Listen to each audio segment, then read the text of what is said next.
आदाब नाजरीन, आप देख रहे हैं मुल्क की बात। मैं हूं आपके साथ अदीब अहमद। खबरों की शुरुआत करेंगे, लेकिन उससे पहले एक नज़र आज की सुर्खियों पर। तो चलिए खबरों की शुरुआत करते हैं। गुजरात में पहले मरहले की 79 विधानसभा सीटों पर वोटिंग हुई। 19 जिलों में पड़ने वाले इन 79 विधानसभा सीटों पर कुल 788 उम्मीदवारों की किस्मत दांव पर है। इनमें कई बड़े नाम भी शामिल हैं। उधर दूसरे मरहले की वोटिंग के लिए भी तशहीर मुहिम का आखिरी दौर चल रहा है। आपको बता दें कि गुजरात में दूसरे मरहले की वोटिंग 5 दिसंबर को होगी और नतीजे 8 दिसंबर को आएंगे। गुजरात में बीजेपी उम्मीदवार रिवाबा जडेजा ने पहले मरहले की वोटिंग के दौरान बयान देते हुए ये कहा है कि परिवार में विवाद जैसी कोई बात नहीं है।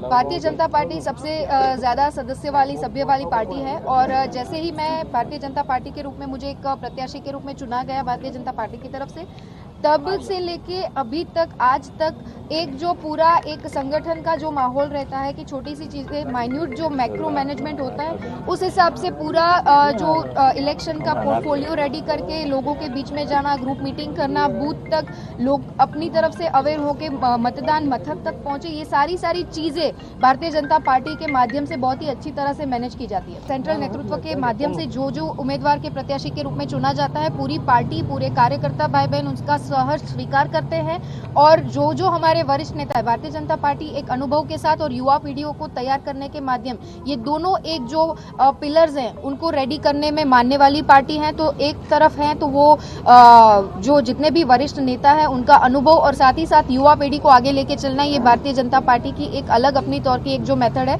जिससे देश के भविष्य के लिए देश के राजनीतिक भविष्य के लिए भी बहुत ही ज्यादा बेनिफिशियल। मुझे जामनगर की जनता में पूरा विश्वास है और भारतीय जनता पार्टी के प्रति लोगों का जो एक विश्वास और विकास यात्रा का जो विश्वास रहा है और खास करके केंद्र का जो नेतृत्व है, हमारे माननीय प्रधानमंत्री नरेंद्र मोदी जी के प्रति लोगों का एक विश्वास है, तो वो इस बार भी टू बी कंटिन्यू होने वाला है। मुल्क के लिए आज एक बहुत अहम दिन है क्योंकि आज से ही हिंदुस्तान को G20 समिट की सदारत मिल गई है।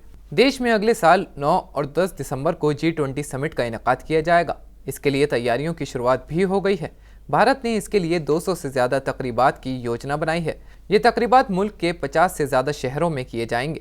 G20 समिट का इनेकाद हिंदुस्तान के लिए ख़ास भी होगा और चुनौतियों से भरा भी होगा। हालांकि अभी इस समिट का एजेंडा तय होना बाकी है, जिसे दुनिया के G20 ममालिक मिलकर तय करेंगे। एक प्रोग्राम को खिताब कर मरकजी वजीर अश्विनी वैष्णव ने कहा है कि इलेक्ट्रॉनिक्स मैन्युफैक्चरिंग, स्टार्टअप्स और ITES में अब तक 90 लाख नौकरियां पैदा हो गई हैं। यानी डिजिटल इकोनॉमी के 3 बड़े पिलर्स को अगर हम देखें, electronics manufacturing, IT and ITES services, startups, इन तीनों में अब तक ऑलरेडी 88 लाख जॉब्स के आसपास क्रिएट हो चुके हैं। 88 to 90 लाख जॉब्स के आसपास क्रिएट हो चुके हैं और गवर्नमेंट का टारगेट है कि अगले 2 साल में we should be crossing 1 crore jobs in the coming 2 years without any doubt. Aam Aadmi party लीडरान ने गुजरात में दूसरे मरहले की कैंपेनिंग के लिए रोड शो किया। इस दौरान आप सांसद राघव चड्ढा ने बयान देते हुए ये कहा है कि इस बार सभी परिवर्तन के लिए आपको वोट दें।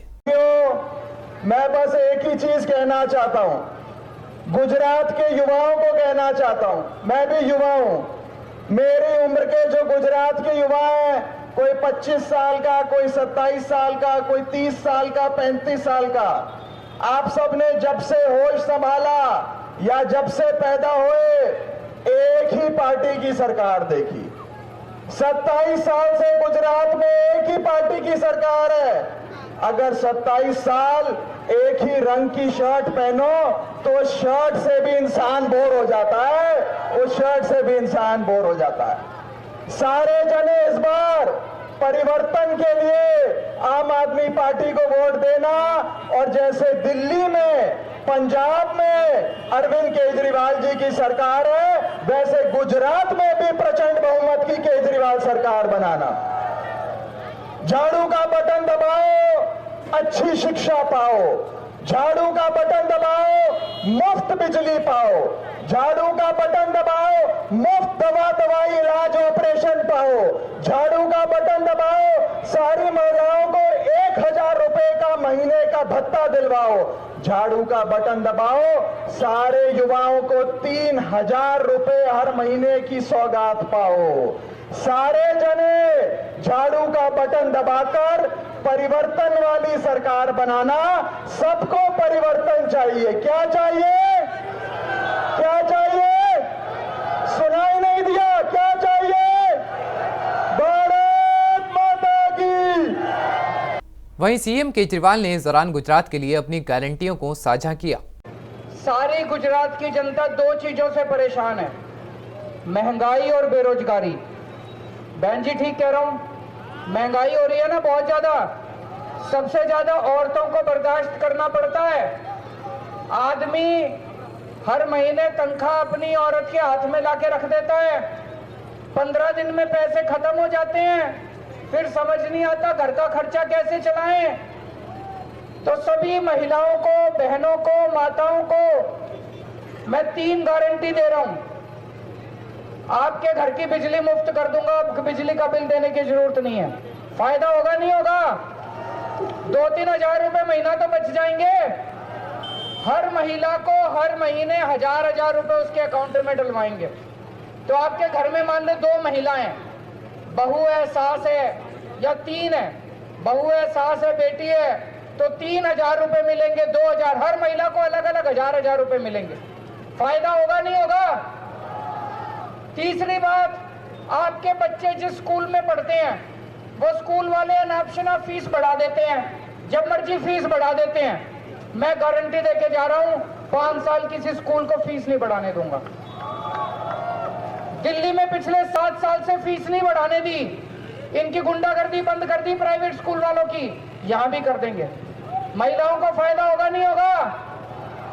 जितने मेरे बेरोजगार भाई खड़े हैं, बहुत सारे युवा खड़े हैं, आप जब भी पेपर देने जाते हो पेपर फूट जाता है। ये बीजेपी वाले, इनके मंत्री, ये लोग सारे पेपर बेचने में शामिल है। हमारी सरकार बनेगी, पेपर फूटने नहीं देंगे, 1 साल के अंदर सारी सरकारी भर्तियां पूरी कर देंगे। दूसरी बात, आपके लिए रोजगार का इंतजाम करेंगे, और जब तक रोजगार का इंतजाम नहीं होता तब तक हर बेरोजगार को हर महीने 3-3 हजार रुपए महीना बेरोजगारी भत्ता दिया जाएगा। AIMIM सदर असदुद्दीन ओवैसी ने एक बयान देते हुए कांग्रेस पर हमला बोला है।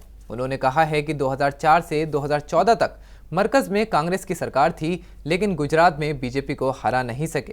क्या आपने कभी कांग्रेस को इतना परेशान देखा? क्या आपने जमालपुर में कांग्रेस को इतना परेशान देखा? कभी देखा इतना परेशान आपने कांग्रेस को? क्यों कांग्रेस परेशान है? कांग्रेस इसलिए परेशान है कि आपके वोट की कीमत और अहमियत बढ़ गई जब से मजलिस यहां पर आ गई। वरना पहले क्या था कि नहीं ये कहां डालेंगे, ये उनसे डर के, मोदी के डर से हम वोट डालेंगे। अब ओवैसी आपके दरमियान में आकर कह रहा है कि आपके वोट की कीमत है, आपके वोट की अहमियत है। ना आप मोदी अमित शाह से डरेंगे, ना कांग्रेस से डरेंगे, बल्कि आप अपने बच्चों के मुस्तकबिल से डर के मजलिस को वोट देना चाहिए। इसीलिए आज कांग्रेस के लोग आपके घर पर आकर, आपके रोड पर मिलकर आपसे कह रहे हैं कि ओवैसी की बातों में मत आओ, आप हमको वोट दे दो। मैं आपके सामने अर्ज करना चाह रहा हूं कि बार बार कांग्रेस पार्टी के लोग ये बोलते हैं कि साबिर काबुलीवाला ने 2012 में क्या किया। बोलते हैं ना 2012 में क्या हुआ, आपसे पूछते हैं ना, बोलते हैं। आप इन कांग्रेसियों से पूछो फिर 2017 में क्या साबिर काबुलीवाला ने, ये जो कांग्रेस का भी एमएलए बना, उसके लिए साबिर काबुलीवाला ने काम नहीं किया? उसको कामयाबी के लिए साबिर काबुलीवाला ने अपनी पूरी तवानाइयों को इस्तेमाल नहीं किया? और मैं कांग्रेस के लोगों को पूछना चाह रहा हूं, 2012 में अगर गुजरात में भाजपा जीती तो तुम क्या कर रहे थे? 2004 में मनमोहन सिंह की सरकार बनी दिल्ली में, 2009 में 200 एमपी कांग्रेस के जीते, तुम गुजरात क्यों नहीं जीत पाए? जब दिल्ली में तुम्हारी हुकूमत थी तो तुम 2012 में गुजरात जीत जाना चाहिए था। अरे कांग्रेस के पापियों, तुम जब दिल्ली जीत सकते तो गुजरात क्यों हारते? तुम एक जमालपुर की सीट की बात कर रहे हो। 27 साल से भाजपा गुजरात में जीत रही है, तो क्या तुम मोदी से सेटिंग कर लिए थे? क्या तुम मोदी के गोद में बैठकर चाय में, जिसमें चाय कम दूध ज्यादा और मलाई थी, पीकर आराम से बैठ गए थे? 27 साल से भाजपा जीत रही है और तुम एक जमालपुर की सीट का हिसाब पूछते हो, तो मैं तुमसे 27 साल का हिसाब पूछता हूं। बताओ, 2 मर्तबा दिल्ली में तुम्हारी सरकार बनी, मगर तुम यहां पर गुजरात में भाजपा को नहीं हरा सके। क्यों नहीं हरा सके?